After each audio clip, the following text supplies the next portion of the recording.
तो मूवी का स्टार्ट होता है एक ऐसे टाउन को दिखाते हुए जिसमें दो लड़के रहा करते थे। वो दोनों एक दूसरे के बहुत अच्छे दोस्त थे। उनका स्कूल भी एक ही था। इनमें से एक लड़के का नाम डैरन होता है, जो कि बहुत ज्यादा इंटेलिजेंट और पढ़ने वाला बच्चा होता है। उसके पेरेंट्स भी उससे काफी खुश होते हैं। लेकिन जाहिर है टीनेजर होने की वजह से उसका दोस्त काफी शरारती होता है, तो वो डैरन को अपने साथ स्कूल स्किप करवा देता है। और ये बात डैरन के पेरेंट्स को बिल्कुल अच्छी नहीं लगती, तो वो डैरन को भी अक्सर कहते रहते हैं कि हमें तुम्हारा दोस्त बिल्कुल पसंद नहीं है। इससे दोस्ती बिल्कुल भी नहीं तोड़ना चाहता था, इसलिए वो स्टीव के पास जाता है और उसे बताता है कि मेरे पेरेंट्स कह रहे हैं कि तुमसे दोस्ती नहीं रखनी, लेकिन तुम मेरे बहुत अच्छे दोस्त हो और मैं ऐसा नहीं चाहता, तो हम हमेशा दोस्त रहेंगे, ठीक है? तो स्टीव कहता है बैड आइडिया, और वो दोनों इस टॉपिक को लेके बहस शुरू कर देते हैं। तभी उनके पास से कोई गाड़ी गुजरती है जो कि उनकी तरफ एक पोस्टर फेंकती है, और वो पोस्टर होता है किसी सर्कस का जो कि आज रात होने वाली थी। ये दोनों इस पोस्टर को देखने लगते हैं जैसे यहाँ जाने के लिए ये लोग फीलिंग हो। अब हमें स्कूल का सीन दिखाया जाता है। डैरन फिर से क्लास में ध्यान देने की बजाय इस पोस्टर को अपने बुक में रखकर देख रहा होता है कि तभी वहाँ पर टीचर आते हैं और वो ये पोस्टर छीन के देखने लगते हैं। वो सब बच्चों को वार्न करते हैं कि खबरदार कोई बच्चा इस सर्कस में गया तो तुम में से कोई भी यहाँ नहीं जाएगा। लेकिन डैरन तो बात मानने वाला था ही नहीं। वो रात होते ही अपने दोस्त स्टीव को लेके उस सर्कस में जाने के लिए निकल पड़ता है। ये लोग आज भी अपने पेरेंट्स से छुप कर गए थे। अब ये लोग उधर पहुंच जाते हैं और अपने टिकट्स लेने लगते हैं, तो इनके हाथ पर कोई छोटा सा क्रिएचर काट लेता है। तभी वहाँ पर इन्हें एक आदमी मिलता है और वो इनसे बातें करने लगता है। फिर ये लोग अंदर आ जाते हैं जहाँ पर तरह तरह के क्रिएचर्स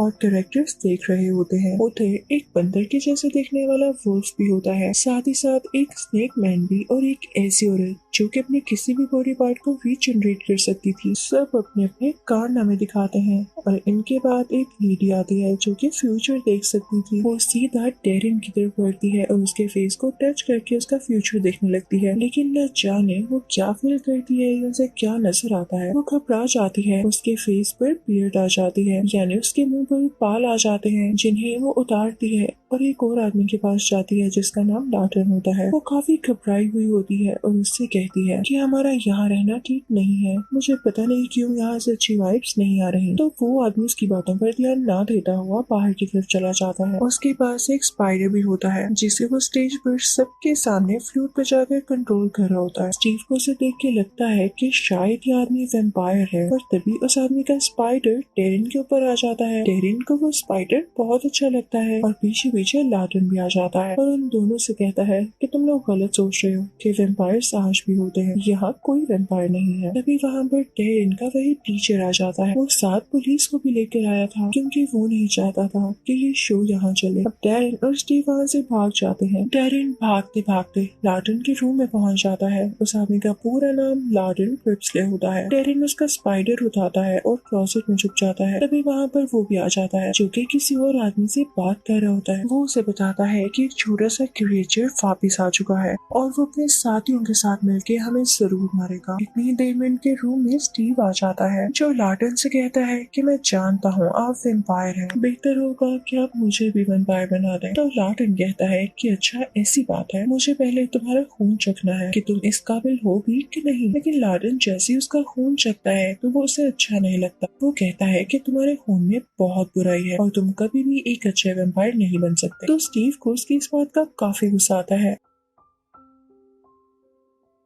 और वो उससे कहता है कि मैं तुमसे बदला लूंगा। तो लाटन को ये बात बिल्कुल अच्छी नहीं लगती। उसके बाद लाटन अपना स्पाइडर देखने के लिए आगे बढ़ता है। तो टेरिन को जब रियलाइज होता है कि उसकी जान खतरे में पड़ सकती है तो स्पाइडर को लेता हुआ बाहर आ जाता है और उसकी टक्कर एक गाड़ी से होती है, और ये वही गाड़ी होती है जो कि मूवी की स्टार्टिंग में हमने देखी, जिसने सर्कस का पोस्टर फेंका था। टेरिन उस गाड़ी के अंदर बैठ जाता है और उसमें जो आदमी होता है वो टेरिन का एक बाल लेता है क्योंकि उसने कोई एक्सपेरिमेंट या रिसर्च करनी थी। उसके बाद वो लोग टेरिन को उतार देते हैं। अगले दिन टेरिन स्पाइडर को अपने साथ स्कूल ही ले आता है, लेकिन स्टीव भी उसे देख लेता है और उससे कहता है कि मुझे दिखाओ। टेरिन जब उसे स्पाइडर वाला केज पकड़ाता है तो वो उसके हाथ से गिर जाता है और स्पाइडर बाहर आ जाता है। स्पाइडर पूरे स्कूल में फिरने लगता है जिसकी वजह से बच्चे काफी डरे होते हैं। टेरिन को भी डर होता है कि कहीं स्पाइडर इनके पाँव के नीचे न आ जाए। वो उसे फ्लूट से कंट्रोल करने की कोशिश करता है, लेकिन उसकी फ्लूट पे गिर जाती है और पाँवों के नीचे आने लगती है। इतनी ही देर में वो स्पाइडर स्टीव के मुंह पर काट लेता देता है जिससे स्टीव बेहोश होकर गिर जाता है। तो टैरिन फौरन से लार्टन के पास जाता है ताकि उसे कोई मेडिसिन लेकर आ सके या कोई ऐसा तरीका जिससे स्टीव होश में आ सके। और टैरिन पहुंच जाता है लार्टन के पास, वो उसे सारा कुछ बताता है। तो लार्टन को काफी गुस्सा आता है और कहता है कि तुमने गलत किया मेरा स्पाइडर चुरा कर, लेकिन अब क्योंकि तुम मुश्किल में हो तो मैं तुम्हें मना नहीं कर सकता। तुम्हें अपने दोस्त की जान बचानी है ना, तो इसके लिए तुम्हें कुर्बानी देनी हो। तो टैरिन कहता है कैसी कुर्बानी? लार्टन कहता है कि तुम्हें मेरा असिस्टेंट बनना होगा, क्योंकि मैं एक वैम्पायर हूँ, इसलिए तुम्हें मेरा असिस्टेंट बनने के लिए मेरे साथ अपना खून एक्सचेंज करना होगा और इसके बाद तुम सिर्फ मेरे लिए काम करोगे, तुम्हारा दुनिया से कोई रिश्ता नहीं होगा। टैरिन सोच में पड़ जाता है, लेकिन उसे अपने दोस्त की जान तो बचानी ही थी। अब ये दोनों हाथ मिलाते हैं और इसके बाद टैरिन अब आधा वैम्पायर बन चुका होता है और अब वैम्पायर्स असिस्टेंट होता है। और जैसा कि डील यहाँ पर पूरी हुई, तो अब बारी थी कि लार्टन वही करता जो उसने कहा। तो वो स्टीव को ठीक करने जाते हैं उसने एंटीडोट इंसर्ट करके। उसके बाद लार्टन टैरिन से कहता है कि बस अब वो टाइम आ चुका जब तुम इस दुनिया और अपनी फैमिली को छोड़ दोगे। इसी के साथ वो टैरिन की गर्दन तोड़ता है और उसे नीचे धक्का दे देता है। क्योंकि वैम्पायर सांस नहीं लेते, तो टैरिन के नीचे गिरकर बेहोश होने पर सबको यही लगता है कि वो मर चुका है और यही तो लार्टन चाहता था, ताकि सब लोग ये सोचते हुए उससे अपना कनेक्शन खत्म कर दें। अब टैरिन का फ्यूनरल होता है, लेकिन स्टीव वहाँ पर जब उसके हाथ देखता है तो उसे पता चल जाता है कि ये वैम्पायर असिस्टेंट है। फिर अब टैरिन को दफना दिया जाता है, लेकिन रात को लार्टन जाकर उसकी कब्र को खोदने लगता है और उसमें से टैरिन को बाहर निकाल लेता है। तभी उसे फील होता है जैसे वहाँ पर कोई है, तो वो टैरिन से कहता है फौरन से अपनी ग्रेव में वापस जाओ। वो टैरिन को खुद ही से ग्रेव में धक्का दे देता है। तभी वहाँ पर वो आदमी आता है जो कि अटैकर्स का लीडर होता है, वही जो लार्टन को मारना चाहता था। वो उसे कहता है कि मुझे टैरिन चाहिए, लेकिन लार्टन उसे मना करते हुए टैरिन को अपने साथ लेकर तेजी से वहाँ से भाग जाता है। दूसरी तरफ हम स्टीव को देखते हैं जो कि काफी उदास होता है, क्योंकि टैरिन रियल लाइफ में तो मर चुका था। तो स्टीव को टैरिन के मरने के बाद बार बार उसकी बातें याद आ रही, तो वो सुसाइड करने वाला होता है। लेकिन तभी वहाँ पर वही बाल्ड आदमी आ जाता है, उसने अजीब सी ऐनक लगा रखी होती है। वो स्टीव से कहता है मेरे दोस्त टैरिन अभी भी जिंदा है और तुम्हें कोई जरूरत नहीं है उसे याद करने की, क्योंकि जो तुम चाहते थे उसने वो तुमसे छीना है। तुम चाहते थे ना कि तुम वैम्पायर में बदल जाओ, तो सुनो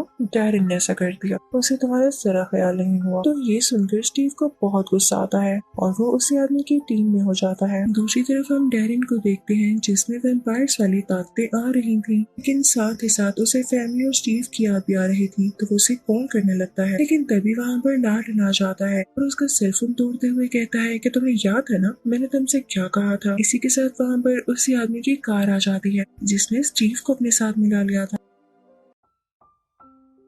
तो लार्टन टैरिन से कहता है कि फौरन से छुप जाओ। इनफैक्ट वो पूरा आदमी टैरिन को लेने आया था, लेकिन लार्टन उसे नहीं देता। तो वो आदमी कहता है कि मैं जरूर आऊंगा और टैरिन को अपने साथ ही लेकर जाऊंगा। और अब वो पूरा आदमी जाकर स्टीव को भी बुरा बना देता है, उन्हीं अटैकर्स में से एक अटैकर जिन्हें वैम्पनीज कहा जाता है। और उधर हम टैरिन को देखते हैं जो कि लार्टन के साथ मिलकर स्किल सीख रहा होता है, लेकिन दिन गुजरने के साथ साथ वो वीक होता जा रहा था, क्योंकि टैरिन को ब्लड चाहिए था। लार्टन के कहने पर भी वो ब्लड नहीं पीता, तो लार्टन उसे समझाने लगता है कि तुम्हारे जिंदा रहने के लिए ये बहुत जरूरी है। तो टैरिन कहता है अच्छा ठीक है। अब इससे पहले लार्टन टैरिन को काफी बातें बताता है, जैसे कि वैम्पायर्स अगर किसी का खून पीना चाहते हो तो या तो वो किसी इंसान को बेहोश करके उसका थोड़ा सा खून पिएंगे और उसे छोड़ देंगे, या किसी वाउंड से। लेकिन ये जो वैम्पनीज है ना, ये तो खून पीने के लिए किसी इंसान को मार ही डालते हैं, ये ज्यादा खतरनाक होते हैं। लेकिन कोई मसला नहीं है, वैम्पायर्स और वैम्पनीज में आज तक लड़ाई नहीं हुई, लेकिन जो बाल्ड आदमी मैंने तुम्हें दिखाया था जिसके साथ तुम गाड़ी में बैठे थे, वो बिल्कुल अच्छा नहीं है। वो वैम्पायर्स और वैम्पनीज में हमेशा लड़ाई करवाने के चक्कर में होता है ताकि कहीं से उसे फायदा हासिल हो, तो तुम कभी भी उसकी बातों में नहीं आना। इसी के साथ वो एक जगह पहुंच जाते हैं जहाँ पर लार्टन एक आदमी को बेहोश करता है और टैरिन से कहता है कि अब तुम खून पी सकते हो। यहाँ आकर भी टैरिन का ब्लड पीने का दिल नहीं चाह रहा होता, क्योंकि वो हाफ वैम्पायर हाफ ह्यूमन होता है। तो लार्टन उसे कहता है कि नहीं, जैसे खाना नहीं खाओगे और मर जाओगे ना, इसी तरह खून नहीं पियोगे तब भी मर जाओगे। और ये कह के वो चला जाता है। दूसरी तरफ हम देखते हैं कि वैम्पनीज बातों में आकर वैम्पायर को मारने के लिए उसी सर्कस पर अटैक करते हैं। अब वहाँ पर वैम्पनीज टैरिन को भी ढूंढने लगते हैं, लेकिन लार्टन ने उसे छुपा दिया होता है। अब जब वैम्पनीज को टैरिन नहीं मिलता तो उसकी बहुत अच्छी दोस्त को अपने साथ ले जाते हैं, जो कि असल में एक मंकी गर्ल होती है। अगले दिन टैरिन जब सर्कस में जाता है तो वहाँ पर एक लड़का उसे बताता है कि उन लोगों ने मुझे जख्मी कर कर दिया और वो तुम्हारी दोस्त को ले गए। डेरिन फौरन से अपनी दोस्त को बचाने के लिए जाता है और जब वो अपने घर पहुंचता है तो देखता है कि उसके घर वालों को भी उन्हीं वैम्पनीज ने किडनैप कर लिया है। वहाँ पर उसके लिए एक नोट भी होता है, वहाँ पर ये लिखा होता है सी यू एट थिएटर। ये वही जगह थी जहाँ पर स्टार्टिंग में हमने कुछ शोज देखे और डेरिन को वहाँ जाना ही पड़ता है क्योंकि उसे अपनी दोस्त को बचाना था। अब इस बात की खबर लार्टन को भी हो जाती है तो वो फौरन से डेरिन को बचाने के लिए निकल पड़ते हैं, लेकिन तब तक डेरिन वहाँ पर पहुंच चुका होता है। वहाँ पर वैम्पनीज का लीडर भी होता है और उसके साथ स्टीव भी होता है। वो डेरिन से कहते हैं कि हमारे पास तुम्हारी फैमिली भी है और तुम्हारी दोस्त भी, तुम किसको बचाना चाहोगे? तो डेरिन कहता है कि ये भी कोई पूछने वाला सवाल है। डेरिन स्टीव को गुस्से से पकड़ता है लेकिन स्टीव उसे धक्का दे देता है और डेरिन दूर जाकर गिरता है क्योंकि उसने खून नहीं पिया होता और उसमें वैम्पायर्स जैसी इवन इंसानों जैसी भी कोई पावर नहीं होती क्योंकि वो भूखा और कमजोर होता है। जल्दी वहाँ पर लार्टन भी आ जाता है जो कि वैम्पनीज के लीडर से लड़ने लगता है। अब डेरिन की दोस्त खुद को आजाद करती है और डेरिन को लेकर अपने साथ एक जगह पर आ जाती है। वो लड़की डेरिन से कहती है कि तुम चाहो तो मेरा खून पी सकते हो, लेकिन डेरिन उसे कहता है कि नहीं, मैं ऐसा नहीं कर सकता और ना ही करूंगा। तो वो लड़की उसे बताती है कि मैं जानती हूँ बहुत अच्छे इंसान हो और मेरा ये जानना काफी है, तुम खून पी सकते हो। इसी के साथ डेरिन उसका थोड़ा सा खून पीता है और उसमें काफी पावर आ जाती है। अब डेरिन उसी जगह पहुँचता है जहाँ पर स्टीव और वो लीडर लार्टन पर अटैक कर रहे होते हैं। उसे काफी कमजोर कर चुके होते हैं, लेकिन लार्टन भी एक चाकू उठाता है और वैम्पनीज के लीडर के पेट में दे मारता है। उसे काफी दर्द होती है और वो वहीं पर मारा जाता है।